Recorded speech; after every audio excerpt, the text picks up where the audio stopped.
ngandika Paduka. Mula kang saka pinggir tumrape kawula muda mumpung durung adoh saka dina.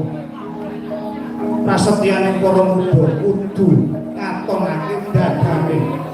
Dadi nom-noman kudu kuwi aja takon negara wis menehi apa lawan kuwi ning diwali. Kuwi wis labuh apa tumrap negaramu. Nger Paprasana. Dina samangku paribasan negara Mandura ancik-ancik ana ing pucuke mburi. Merga saka pakartine Kangsa Dewa Adipati Sempawura ingkang bakal nguwasani kawibawan negara Mandura.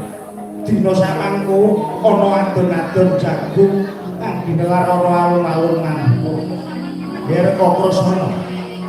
Dina samangku wanci kang prayoga kanggo sarana ketok